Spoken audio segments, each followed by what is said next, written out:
Episode 115, Eradicate Chronic Pain with Grip Approach. I'm your host, Dr. Justin Trosclair, and today, with Dr. Benjamin Fergus Perspective. Join 2017 and 2018 Podcast Awards nominated host as we get a behind-the-curtain look at all types of doctors and guest specialties. Let's hear a doctor's perspective.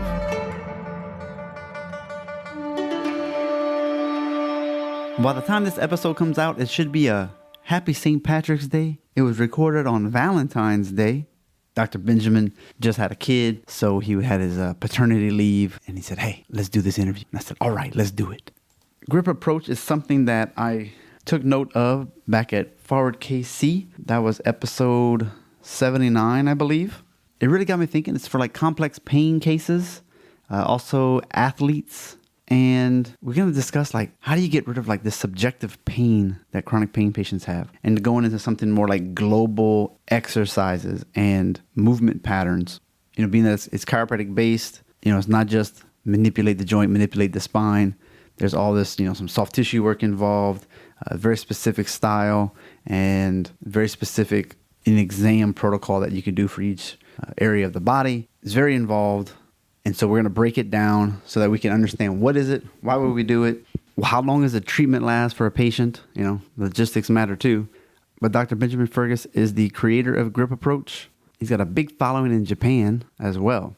It has its roots in some McKinsey, SFMA, or in DNS type systems. I just want to take a second and say thank you to those who have given reviews on the podcast. I'm always looking forward to reading those. We don't have that many. So that's a goal now. I need to try to get more reviews. And if you didn't know, it's based on the country you live in. I thought that was interesting. Also, big thanks to those people that listen to me out in Romania, Taiwan, China, Saudi Arabia, Poland. If you're listening still, hello, and thank you. All right, let's jump into this one. All the show notes can be found at a doctor's perspective /115. Let's go. Hashtag behind the curtain.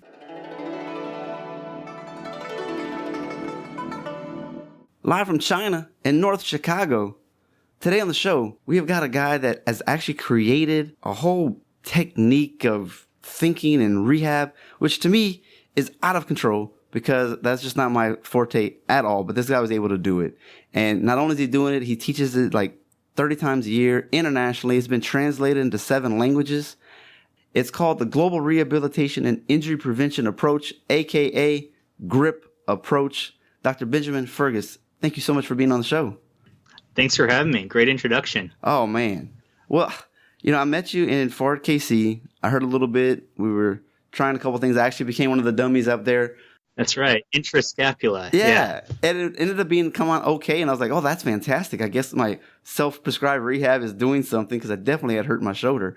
And because my wife's like, you sure it hurts again? I was like, yes, I'm going to just stop talking about it because I don't want her to get mad at me. Like, stop hurting yourself. But sure. Anyway, one of the things I read about is what you're focusing on is like chronic persistent pain, stuff that just hasn't gotten better for like either athletes or just, you know, normal people. And the last resort type of patients who are like, man, I don't want surgery, but there's really not much else I can do. I also put down that you have some influences like the dynamic neuromuscular stabilization, which has gotten really a lot of press to me on the Forward Facebook page. And then fascia, Chateau, Butler, Michaud, and Shacklock. All that stuff is based on. Time. I cut your legs out just now when you're explaining the grip approach a little bit, maybe.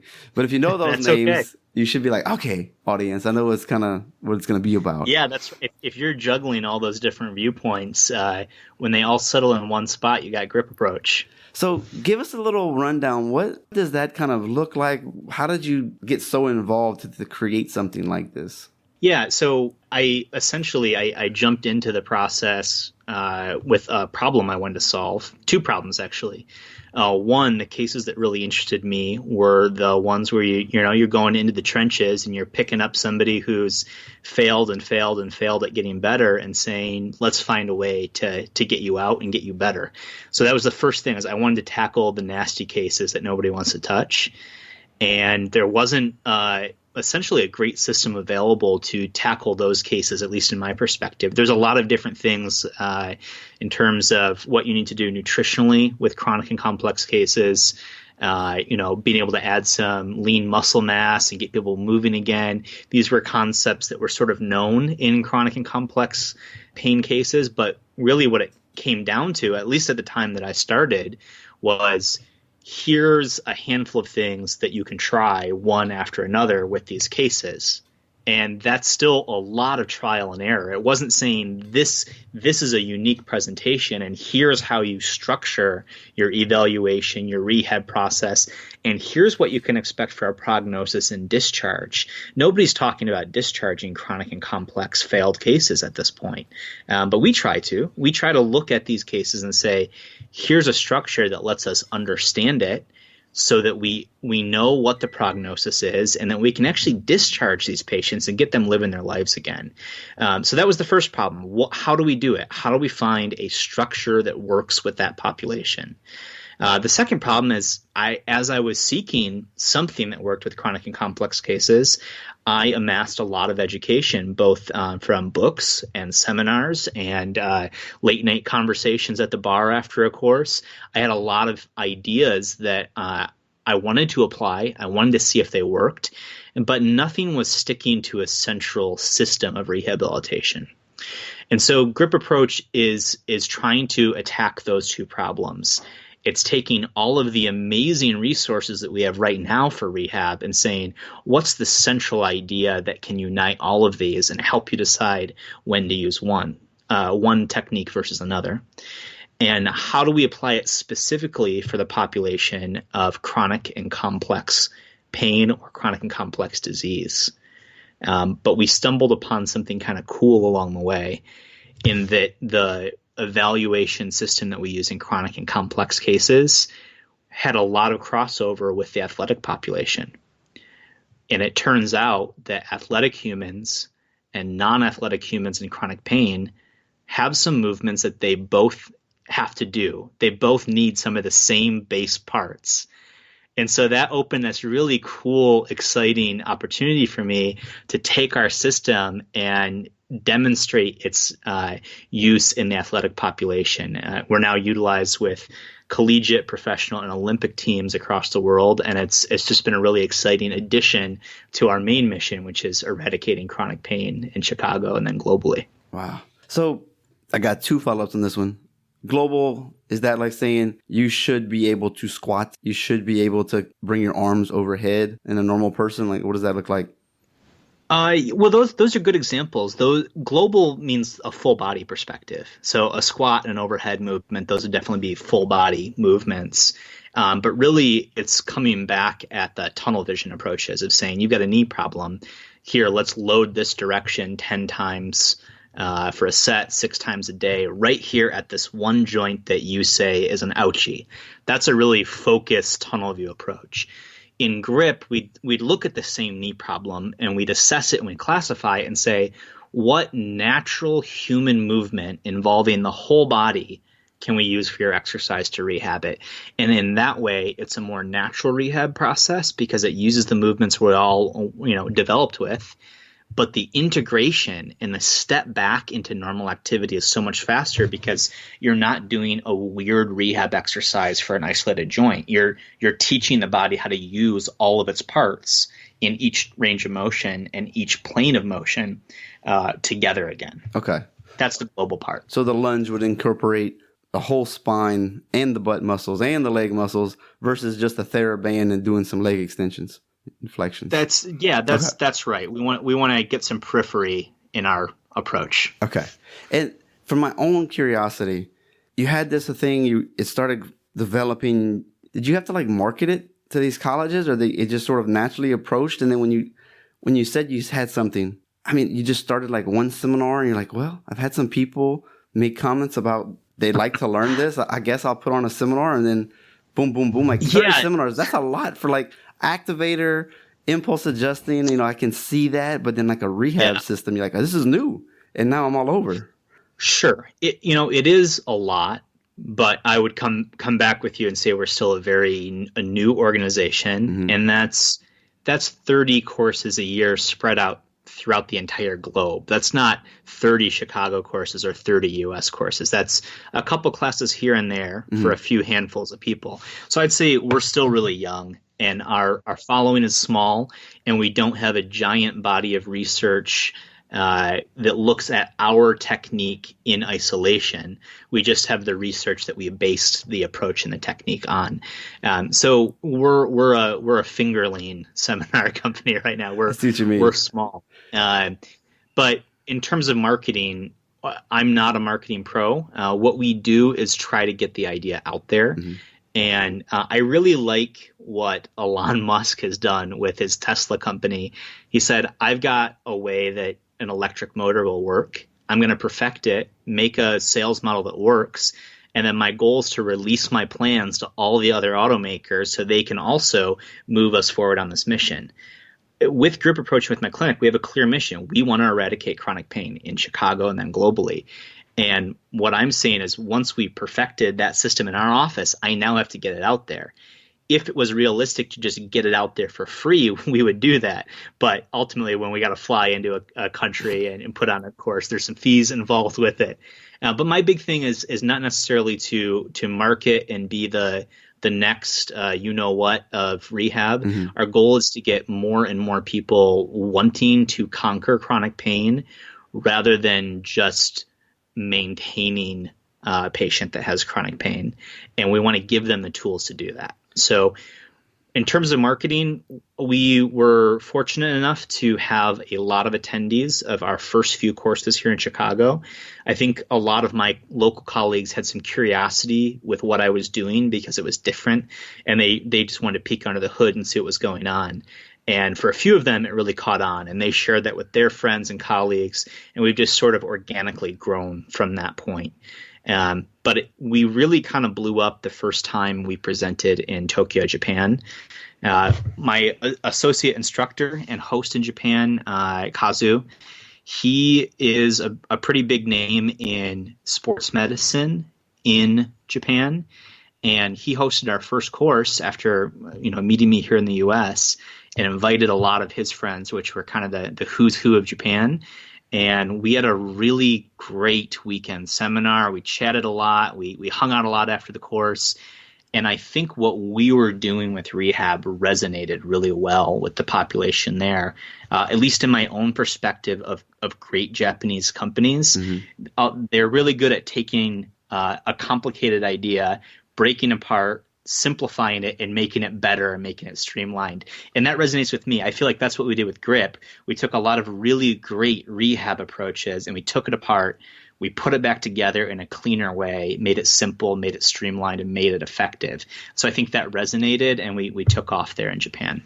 So I want to definitely ask you questions about more about what the Grip is, because if people are listening, they're like, get to what it is. I want to know. But Sure. But before we jump more into that, I just put a post out there today and got some good responses on Facebook about, if I had to take one class, if I'm a doctor who's like, I can only afford one class a year, or I'm just not that guy who wants to spend 5 weekends a year becoming certified in the next whatever.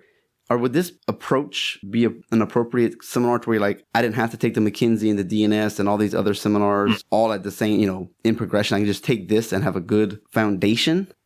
Sure. Well, this is going to be a biased opinion because I'm the one that put the course together. Right. But I'll tell you more of how we use it in our office. This is the first real diagnostic window that we examine all of our patients with. So somebody in our office might occasionally get a McKinsey examination once or twice a year. Somebody in our office will likely get a neurodynamic solutions or Michael Shacklock's work. They're probably going to get evaluated anytime they have limb pain with that technique. Somebody in our office might run an athlete through an SFMA test prior to starting a fitness program with us, and then again 3 months later to mark progress. But the only thing that really happens every single time outside of our standard exam in history is a Grip Approach exam, because it gives us the most clear, actionable data. Every test tells you what kind of rehab to do and what kind of tissue therapy might be effective. And if you really pay attention to the classification system, it's going to tell you exactly what your prognosis is and how to structure your whole visit. So in my office and in my perspective, yes, this is a framework that you can use as your central rehab approach. Because you're talking, is it a tissue issue? Is it a joint issue? Is it a neurologic issue? Those are your three classifications, right? Those are the big ones, yeah. All right. So let's go and talk about this for a second. I was kind of going through some of your notes that I've seen, and I was like, this is pretty cool. Patients have chronic pain. 2 days ago, man, it was like a 9. Today, I finally got into your office. It's only like a 4. So you're doing all these tests, and it's frustrating. You're like, this doesn't hurt? No. But did it hurt yesterday? Kinda. You're like, oh my gosh. Can we just pretend it hurt a lot today? Like, what's going on with that? And does this technique help get rid of that variability? Oh man, you're singing my song, Doc. That's huge. So we term all of that subjective variability. As scientists, you want to reduce variables, right?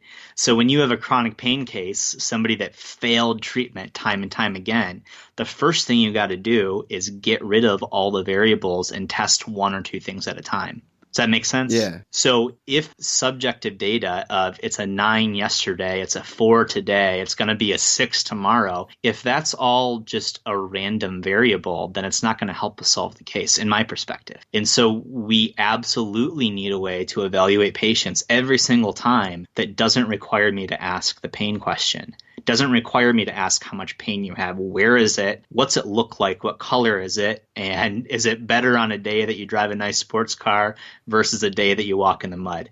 That's so variable, it just will not lead to long-term success.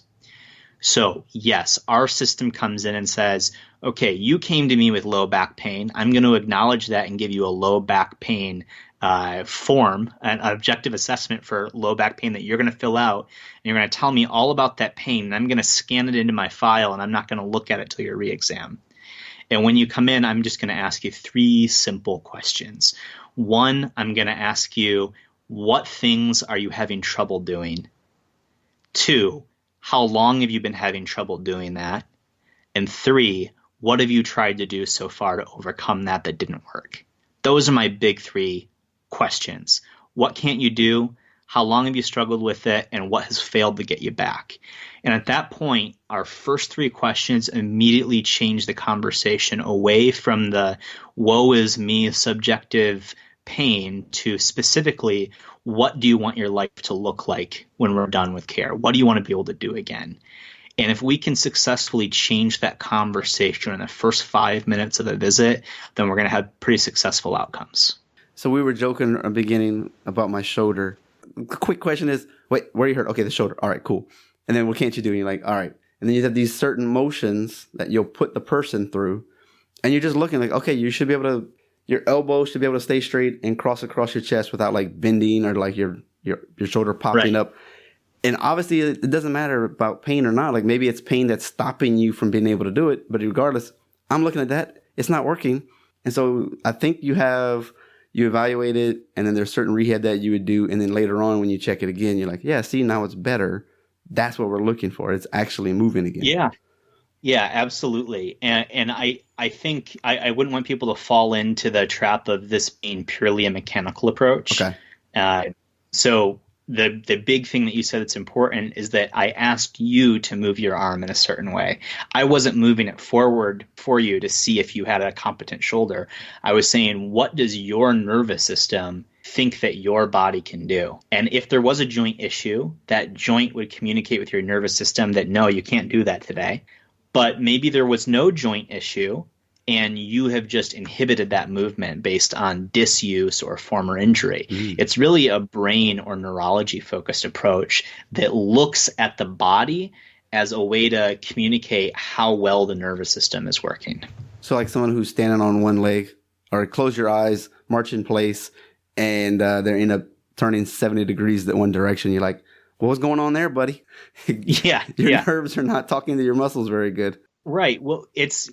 people think of, a brain living in a body, but it's not really like that. Our skin and our joints and our joint capsules and fascia, they're an extension of our nervous system. Our nervous system, especially our peripheral nervous system, that stuff's embedded in the physical body. So if there's mechanically something that's not working in a connective tissue or the joints, it's going to screw up the sensory information that the brain gets. So it's one big system. It's body and brain together. But our focus is not just on the anatomy. It's first, what does your brain think about the body? And then if it's not thinking well about the body, then we go in and say, is there actually something wrong with the joint or tissue? Or is it just motor inhibition?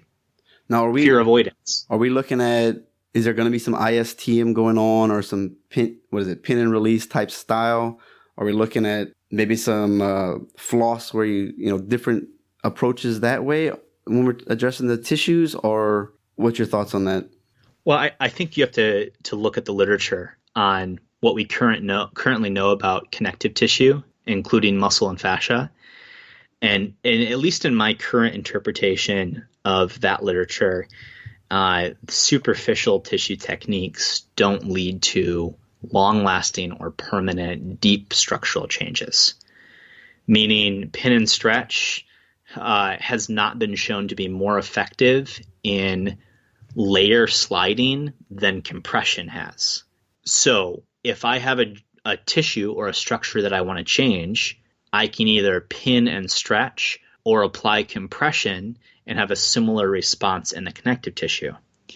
So if I know these superficial scraping techniques and pin and stretching techniques might not have the full physiological effect in the tissue that I'm desiring, then I have to think of them as a brain-focused approach as well.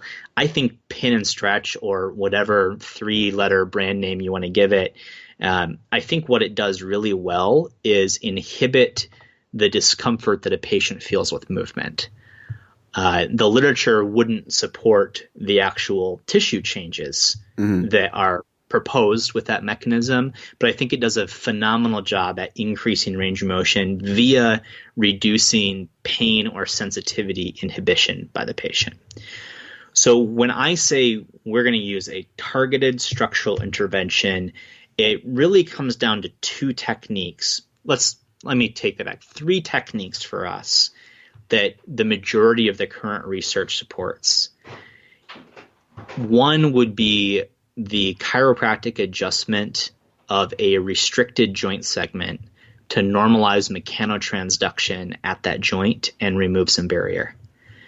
2 would be a deep compression with cross friction in a small surface area the size of a nickel for 2 to 10 minutes. This is in line with the fascial manipulation technique proposed by the Steckos and also studied by Vlieming and Schleep.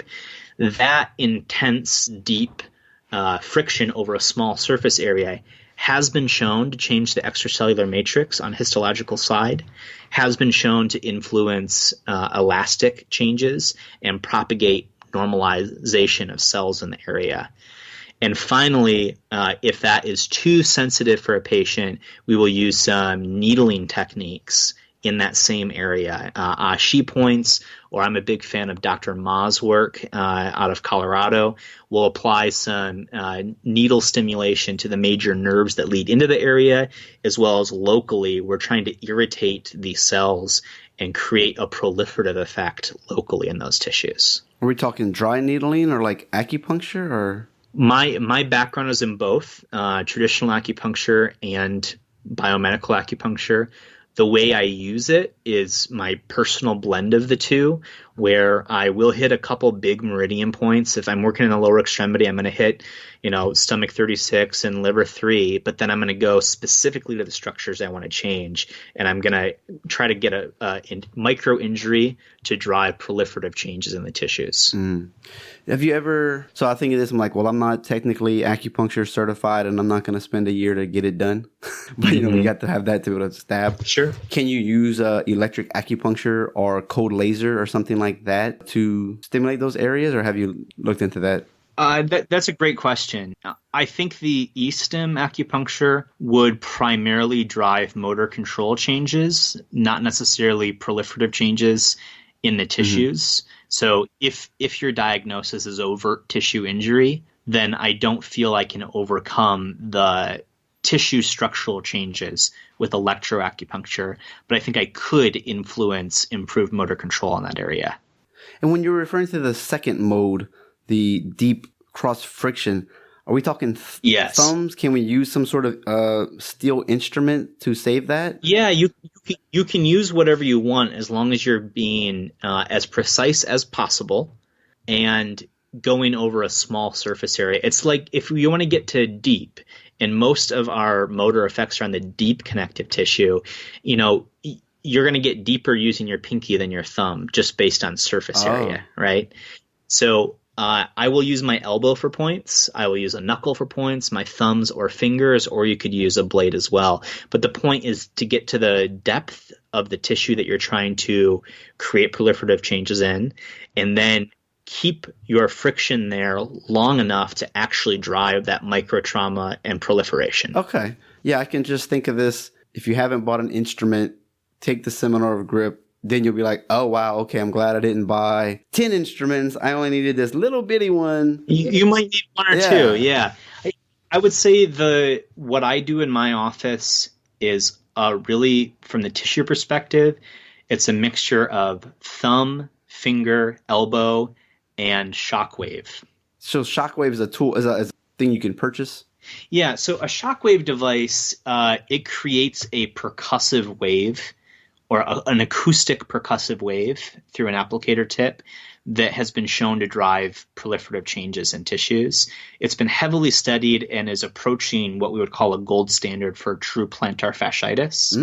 And we've also used it really well with frozen shoulder adhesive capsulitis cases and medial and lateral epicondylitis cases. It's great for the densified tissues, but it actually works really well applied in the areas that we're assessing with grip approach. Okay. So it would be my one tool outside of my hands that I use. I personally don't use soft tissue instruments just because I like the feel I get from my hands. Okay. But I will go to shockwave as needed. So you can tell I'm someone who's I'm a big instrument adjuster as well from way back, and now I do a ton of manual stuff too. But the longevity, you see these old guys with these thumbs that are permanently bent, 80 degrees the opposite direction. And you're like, what are you doing? Like, yeah. I've been doing trigger point work for the last 15 years, son. What do you think? It's funny. The first 10 or 20 or maybe even 100 course reviews I got for grip approach were comments like, thank you for saving my thumbs. Thank you for preventing me from getting the ART thumb that's going to send me into retirement, because it's not stressful for your thumbs or fingers the way we teach it. We show it in a way that's all about applying perpendicular force to the tissue to get to depth first. And then the movement's small, and you can use a lot of support in the area. So it's actually really easy on the provider compared to a lot of soft tissue techniques. See, this is what I wanted to know, because these are those little things like, if I'm evaluating a course, I want to know going in. This is good. Yeah. Let's see. Global movement versus eccentric, concentric. Sometimes I get them confused. I'm sure somebody else who's listening to this are like, I don't know, EC, that sounded very similar. What's the... Yeah. All right, we're at the gym. Let's say we're at the gym. We're not worried about grip for now. We just want to know, we know that global and eccentric is better than concentric, but what are those definitions real quick for us? Okay, well, let's keep it simple. You're carrying some groceries into your house. You lift your groceries up out of the car and pull them close to your shoulder. That's concentric or shortening activity of your biceps. On the opposite side of your arm, it's lengthening or eccentric contraction of your triceps. Then you walk up your steps and you lower those grocery bags back down. You have eccentric or lengthening activity of the biceps and concentric or shortening activity of the triceps. Here's where people get things mixed up a little bit. They always think about the muscle on the front of the limb, essentially. So if I'm lowering my groceries down, I'm doing an eccentric bicep exercise. But in all reality, you are also doing a concentric tricep exercise. But because the tricep is not being resisted in that activity, people don't think much about it. But what we know from some decent studies of reciprocal inhibition is that two sides of a limb have to work in coordination with one another. And if you don't have that happening, we have poor coordination, poor motor control, and potentially some pinching and pain. We take it one step further and say the muscles that surround a joint on all sides have to be able to work in concert. That's fine-tuning of movement. You may have heard me harp on concentric activity at Forward KC, and I want to clarify that. Concentric activity is phenomenal. I love to lift up weights with concentric activity. I love to sprint and get good concentric activity of my glutes. But what I'm concerned with is when somebody needs stabilization of their torso through movements of, let's say, walking or dancing, and all they know how to do is concentric clenching, then you've got a robot. You've got somebody that hasn't figured out how to move yet. You've got somebody that's going to overload their body and is going to lock down the periphery. So the goal is not to eliminate concentric activity. The goal is to balance that concentric activity with really good control of eccentric lengthening. We want full motor output, not just focused partial motor output. So you're a fan of, quote, working the negatives at the gym? You could say that, yeah, but we're all about movements. We'd go to the gym and say we're gonna work a push and a pull and a squat, and in those movements, if they're coached well and done well, you're gonna get all of the fine details in them. I got another one or two questions. If I didn't know much about rehab, I was like, I passed the class, but I didn't really care. But man, all of a sudden I do care. I'm more into like evidence-based now. Do they need to take any classes or read a book before they come to yours so that they just are at least prepared for the things that you're going to refer to? No, they don't. However, there are books that I would recommend if somebody's interested. We, especially our performance classes, we bring people in as beginners and we try to let them go as intermediate. And then as you keep on going, you start as an intermediate and leave as an expert.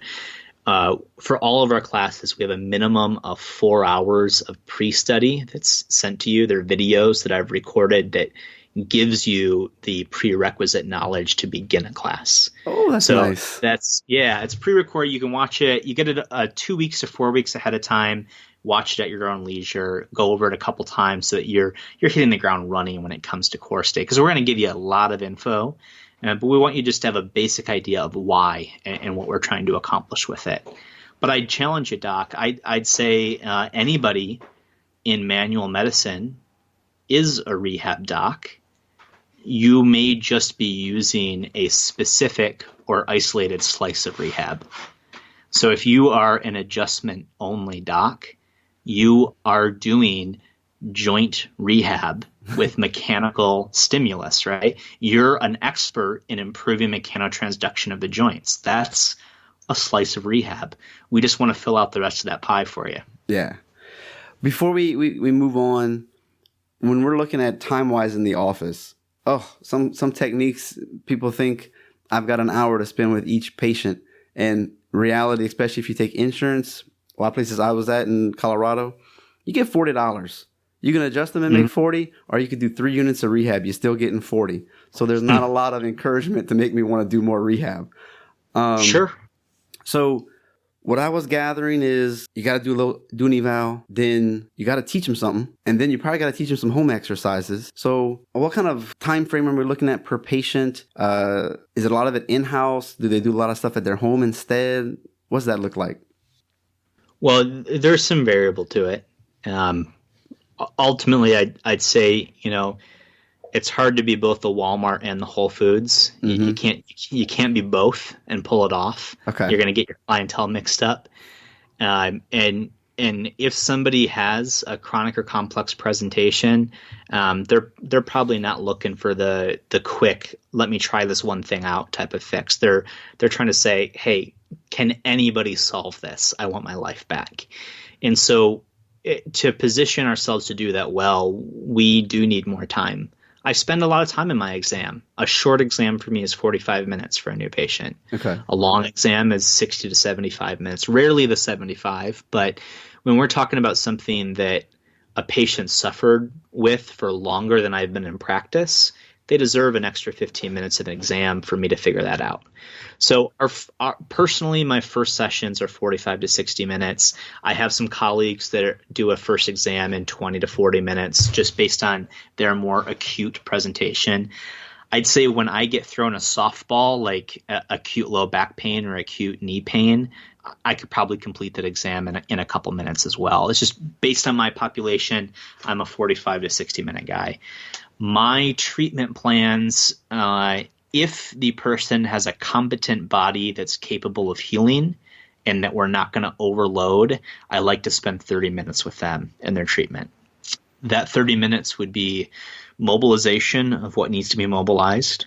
It would be education of the exercises that they need to do at home, including the dosing. And it would be fatiguing their system in office to drive a bigger change in office. And we always make sure we have at least 5 minutes to discuss fears, anxieties, and motivations going forward, as it's a big part of recovery. So that's a big one. Yeah, absolutely. So I'd say we're positioned for the 20 to 30 minute visit and the 40 to 60 minute exam. Let's say you don't have that. You mentioned the $40 visit. If we extrapolate that out, let's say a $40 visit's worth, 15 minutes? What do you think? Yeah. So that would make your hour $160. Okay. Okay. So if $160 an hour is a reasonable fee, then you've got 15 minutes a patient.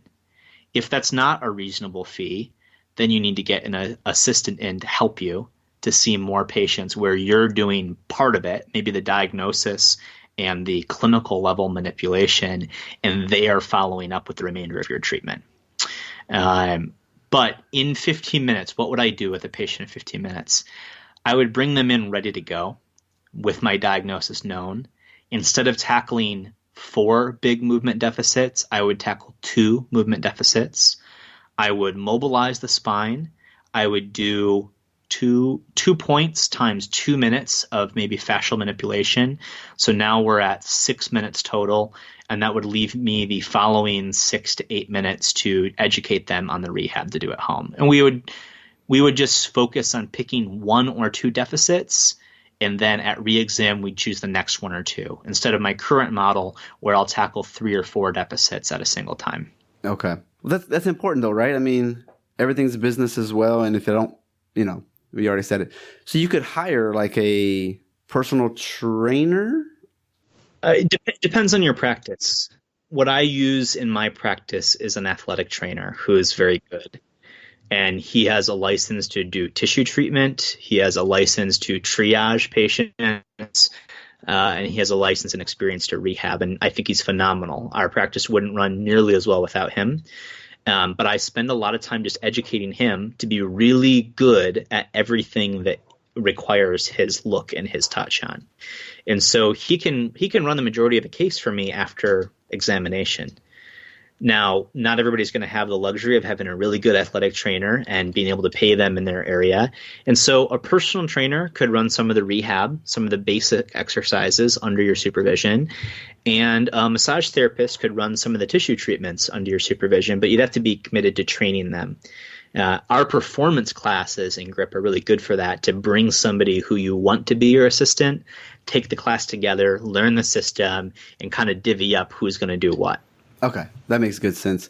And I've seen people have to sign like a contract. Like if I'm going to invest this much time and money into someone like this, I can't just have them leave in 3 months. Obviously, if they're no good, that's one thing. But that's tough. Yeah, I mean, we had that happen more than a few times. Yeah, but we found a nice fix for it. Okay. My example was from a mechanic. It was a diesel truck mechanic. He'd pay to get him trained. And then like within 3 or 4 months, they would leave. And he's like, no, how much money I just wasted. So he's like, nope, you're signing a contract. You working for me for a year. So yeah, I'll put this idea out there and attribute it to Josh Satterley, who runs the Clinic Gym Hybrid. Yeah, he's a big proponent of education as well. And I told him I have the same problem. I have all these people that want to come to my clinic and work with me. And once they learn my system, they leave and they start somewhere else. And that was both exciting and frustrating. It was exciting for one reason. Remember what I said our mission was? We want Eradicate chronic pain in Chicago, but then globally. So every time somebody learned our system and split before they gave me the value that I was hoping to get from them, I kind of had this nice thought of, oh, they're going to take this and they're going to help a lot of people wherever they're at. So I was happy about that. But ultimately, I have a business to run as well. No! And so, that could be a little disappointing. So Josh had this great idea of decide how long you want to work together. In my current arrangement, we both sides committed to 3 years, and my end of that commitment is providing X number of dollars of education to that individual, and their commitment is to stay the 3 years and use the education in our business. And if they depart before that, they have to reimburse me for the education expenses that I put into them. So that's kind of their sticking point on it. See, I'm glad we talked about that. I feel that it's fair, and I think our staff finds that it's fair too. They get a lot more education paid for than any position they've had before, and all they have to do is stick around and bring some value back into the office, which they're doing a good job of. That's perfect. Great. Hey, what are you finding that doctors who take your seminars and they're really gung-ho, of course, that first month, and then reality hits in, and they're like, oh, doc, what about this? What about that? What's something that we can expect to be like struggle with or need to refocus on? You know, there's beauty and simplicity here. The complex part of our system is that it's comprehensive. It covers the whole body head to toe. That's the complex part. But outside of that, it is a very simple 3-step process of assess, global reset exercise, and TSI, targeted structural intervention, and then retest. So no matter how complex we get by being comprehensive, it always falls back to the same simple 3 steps. So I occasionally get a question, docs call in and they say, I've got this case, this is what's happening. And I pretty simply go back and said, okay, tell me which functional range of motion EFROM test you looked at. And I'll say, yeah, I was kind of light at examining this area. Let me get that data and I'll get back to you. We say, okay, we're going to look at this person, this power lifter that's having L5 disc issue, and we've just identified, as you did your thorough testing, that they're lacking hip antemotion, pelvic retromotion, and right lumbar lateral motion. Well, let's get those components back on track first, and then see how everything improves. So I think usually when I talk with attendees a few months or a year after they take a class, we just go back to the same simple points of the course. And when you double down on the key details that make every human work, the answer kind of reveals itself to you by using the system. So we typically don't have these big frustrating moments in my experience so far. There are exceptions. There are cases that don't behave the way science says they should behave. I love those cases. Those are the cases that keep you up at night, excited to find an option. For me, but not for everybody. Right? And so when those cases come up, we have an option on my webpage, www.gripapproach.com. There's a tab on the top that says consultations, and you have an option to book a 30 or 60-minute consultation with me. That can be a video conference from doctor to doctor, or you can mention this to your patient and pass the fee on to them and say, there's this doctor in Chicago that specializes in chronic and complex cases. He's agreed to do a 1-hour session with the two of us. You have an iPad, you record them doing the movements. I may, on my end, have my assistant demonstrate the movements, and then you repeat it on your side. And we solve those cases and we give you some clean rehab to do. So we do have that follow-up consultation. So we're not going to leave you high and dry. We want you to find in this system the answers that you had been seeking for a long time. And we don't want to make it hard for you to get those answers. Let's say you've been a practice for a while and you've niched down into, say, low back pain and headaches, chiropractic bread and butter. I don't really care about elbow pain. I don't care about knee pain. Can we take this course and do more with what we already specialize in, or are you end up having to learn a little bit more about all this other stuff that you really don't want to implement in your practice? Like a knee, I'm out the door. Yeah, we're going to give you the whole system. Okay. So, what's a good way to think about this? If you really like the Lord of the Rings trilogy, but you especially like book number 2, I'm still going to sell you the 3-part book. So I think the story's best if you know the beginning and the end. Right. But the second book is going to be in there. You can go to that second book as many times as you want and read that second book. So when we go through the classes, I'm going to give you the whole system so you can look head to toe. But I'm also going to say, if you're the headache guy, double star this one. This one comes up all the time in my headache cases. And you'll leave and say, okay, these are the 20 movements he said double star for my particular population. I'm going to start testing these on every one of these cases and get some consistent data. So you'll get more than you need, but eventually you'll want to say, hey, maybe I do have to look at the thoracic spine for this low back pain patient, or maybe I do have to look at the ankle for this patient, and you'll have a quick encyclopedic reference for that. Perfect. Trying to answer all the questions that people would have. Like, I'm just excited about it because I want to go to your one in Taiwan. Yes, that's right. I live in China. I'm going to fly to Taiwan. It's a lot cheaper. Some good dim sum. Than going back to America. So it'll be fun. Want to switch gears just a little bit, a little personal. You just had a kid. Congratulations. Thank you. You too. Yeah, man. Hey, mine just rolled over. No way. How old is she? About 5 months. Okay, that's good. Yeah, 5, we typically see babies rolling from their belly to their side or their back to their side. That's great. Yeah. We woke up, this morning and the kid was completely 90 degrees opposite of what we put her this morning. I was like, no wonder she's crying. Like, what are you doing, kid? That's getting exciting, huh? Yeah, it's fun. So anyway, happy Valentine's Day. That's when we're recording it. So when it comes out, people will be like, well, that's a while back. Well, and for everybody else that's listening, happy St. Patty's Day. Oh, yeah, exactly. Yay, double covered. You got a family. How are you able to do all of this stuff and still have a good marriage? Very patient wife. Okay. No, here's the thing. I love this stuff. I don't view it as work for the most part. I view it as fun. I view it as hobby and an interest that's really deep for me.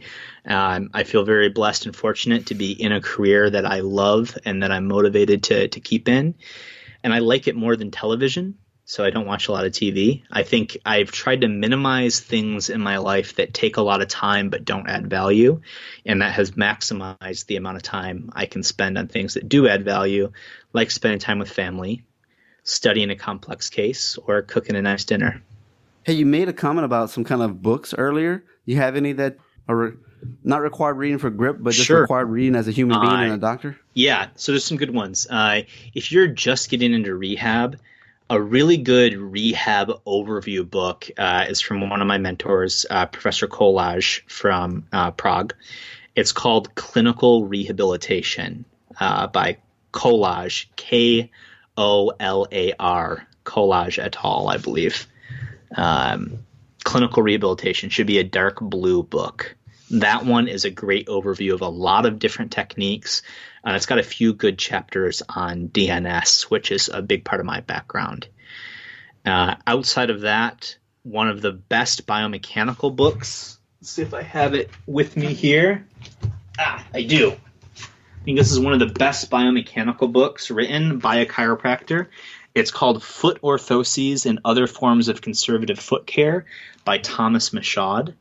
He had a follow-up to this book, which is Human Locomotion, The Conservative Management of Gait-Related Disorders. Both books by Thomas Michaud. He's a chiropractor out of Connecticut, I believe. The reason I like these books is it goes from the foot up and from the hip down, a very clean and extremely detailed discussion of what has to happen biomechanically from joint to joint. And that can easily be extrapolated up the chain into the lumbar spine, thoracic spine, shoulder, neck, and upper limbs. So I think it gives a really good framework for how to think about the body and in its mechanical properties. Finally, I would recommend Michael Shacklock's text, which I can't recall the title offhand, and I don't have it on my desk right now.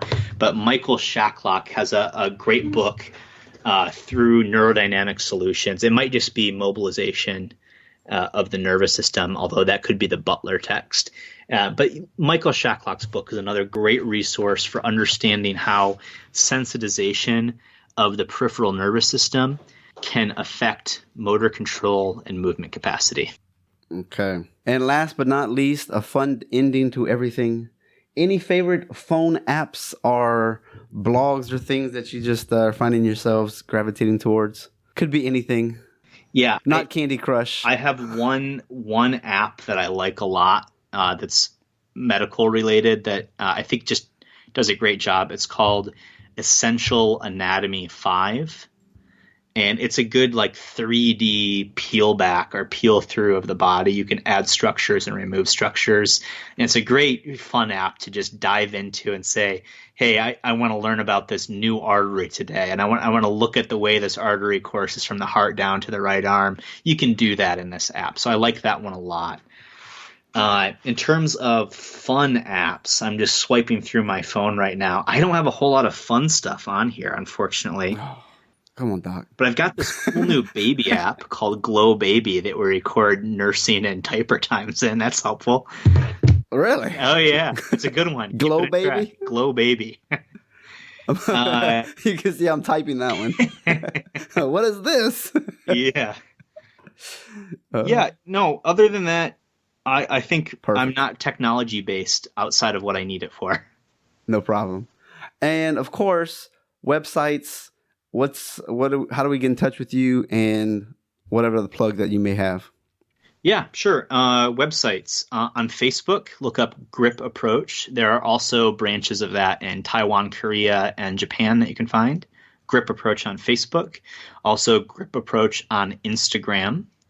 And our website is www.gripapproach.com. You can contact me on Facebook. My personal Facebook is Benjamin Fergus.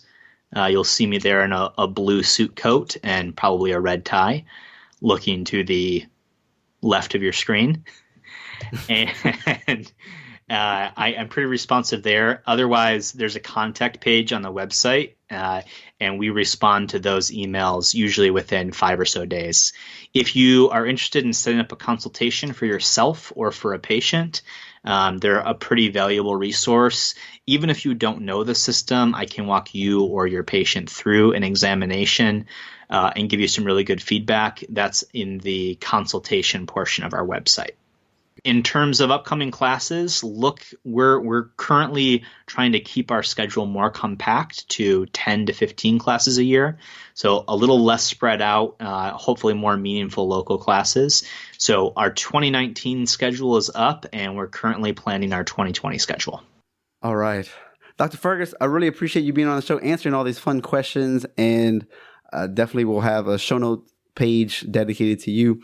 And then whenever it comes out, you can spread it however you want. So really appreciate you just diving into the system and answering all the questions that I might have, which I would assume other people would have as well. Thanks for asking great questions. It's been fun. Well, that wraps up another episode. If you can, send me a review. That's .net/subscribe, Apple, Google, Stitcher, Android devices. You just click that button. It'll take you exactly to the page you need to. You can write a review, hopefully a 5-star review. Like I said, it does help for other people to discover what we're doing here. And one thing I haven't really talked about too much is the adoctorsperspective.net/support page. If you want to host a cup of coffee, go for it. If you want to pledge a little higher fee, there's buttons for that. There's even monthly recurring for those who feel like, wow, this is like the cheapest mentor coach program I've ever seen, because you interview so many different kinds of doctors, and I've been able to implement things that I've heard and it works. So monthly recurring payments, which also can get you my books for free, t-shirts for free, the first book, that deals with health and exercise, getting on a diet, getting your financial health in order as well, things I've learned in China. That book is available as well. And one thing that I don't have like a full-blown page about coaching and things, but there's a little button there. I've had people request, hey, doctors and non-doctors asking me, can I do more than just answer a couple of questions? Or could you be my coach for a little while? And I say, yeah, we can do that. So it's something I haven't really advertised, but it's something that I can do, whether it's marketing, some strategies for new patients, growth, those types of topics. If you're interested, just email me, Justin@adoctorsperspective.net. If you have any ideas for guests, please send me an email, justin@adoctorsperspective.net. I'd love to hear who you think would be good or a profession that you may not have heard yet. And we've got over 100 episodes. This is going to be like our third year. Super excited. We're going to have a little mini series like we've been doing, which has been fun. Hope you've enjoyed them as well. That's the feedback I've gotten. I want to remind everybody that we have some great affiliate links available. If you're into instrument-assisted soft tissue manipulation, we've got the Edge tool and we got the Hawk grips. Saves you about 10%. Also with the Edge, you've got the like blood pressure cuff restriction system. You've got the G Suite inexpensive EMR in case you'd like doing cash practice. And of course, I got my own electric acupuncture pin to go with the no needle acupuncture book. From time to time, I'll have a bundle set where you can get them all together for a great price. I also have the free downloads at doctorsperspective.net/blueprints. And what lately I've been doing is substituting a fifth one. Like I've done a knee, and depending on the guest, I might do a different type. So check back there. You've got the Primal Paleo grass-fed protein, bone broth style. Save 10% on that. No sugar, allergy-free, gluten-free, dairy-free, all those types of things. Mentor box, get taught by the author. We got set for those floss bands that you may have heard about on one of the episodes. I really like those. If you want to know what hosting I use for podcasting, it's Blueberry. Pure VPN, that's one of those ones I use to help keep my payments secure as well as access the internet more safely. Any Amazon products that you might want, click the link in the show notes pages. So all those resources can be found at doctorsperspective.net/resources. There's also t-shirts at .net/t-shirts. Put up some new designs from time to time, like making lemons out of lemonade, shrimp po' boy, plus all the chiropractic and podcast swag that you could want. As always, listen, critically think, and implement. Have a great week.